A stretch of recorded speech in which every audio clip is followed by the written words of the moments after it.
महांगा निर्वाचन मंडली आयुष्मान भारत प्रधानमंत्री जन आरोग्य योजना गोपबंधु जन आरोग्य योजनार नुआ एकक कार्ड वितरण और आयुष्मान वयोबंधन योजनार शुभारंभ उत्सव महांगा निर्वाचन मंडलीर महांगा और निश्चिंत कोइली ब्लॉक रे अनुष्ठित हो जाइछि। महांगा विधायक शारदा प्रसाद प्रधान प्रथमे नगजपुर ठारे आयोजित कार्यक्रम में मुख्य अतिथि भाव जोगदे कार्यक्रम को आनुष्ठानिक भाव उद्घाटन करथिले। हिताधिकारी मानक ए नूतन कार्ड विषय सूचना देवा सह नूतन कार्ड हिताधिकारी बंटन करथिले। परे विधायक महांगा ब्लॉक भद्रेश्वर ठारे पहुंची आयुष्मान भारत प्रधानमंत्री जन आरोग्य योजना रथ को पताका देखाई उद्घाटन करथिले। अवसर में हिताधिकारी मानक कार्ड बंटन करथिले।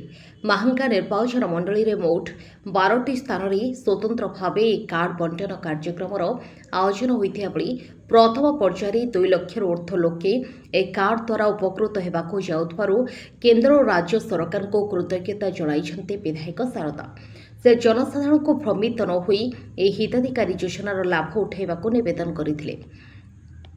ए कार्यक्रम गुड़िकरे स्वास्थ्य विभाग अधिकारी डाक्तर और कर्मचारी सहायता करथिले।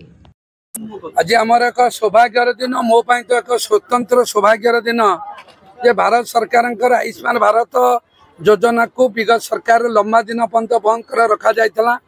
ओडिशार जनप्रिय मुख्यमंत्री माननीय श्रीयुक्त मोहन माझी लोकंक सरकार आज ओडिशार 3 कोटी ऊर्ध्व लोकों आयुष्मान भारत योजना कार्यकारी कराइले।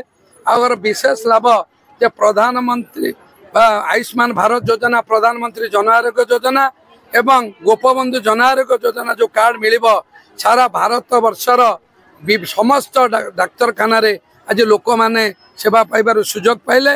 एवं विशेषकर जो मानकर 70 वर्ष ऊर्ध्व रेशन कार्ड नथिबो सेमाने मध्य आयुष्मान वयोबंधन योजना रे तांकर सेवा पाइबार सुजोग पाइबे।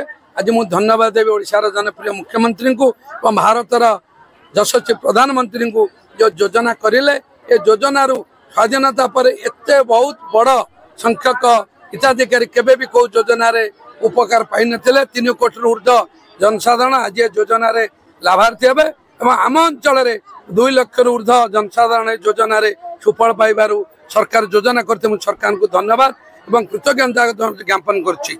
एवं आज भाया सूर पट्टनायक माटी रे स्वाधीनता संग्रामी पूर्वतन मंत्री पूर्वतन विधायक माटी रे मत 2 शब्द कहबार सुजोग दैथिबारु मु ओडिशा सरकार को धन्यवाद दूछि। निश्चिंत कोल्लीरो अभियान रिपोर्ट ओडिशा समाचार।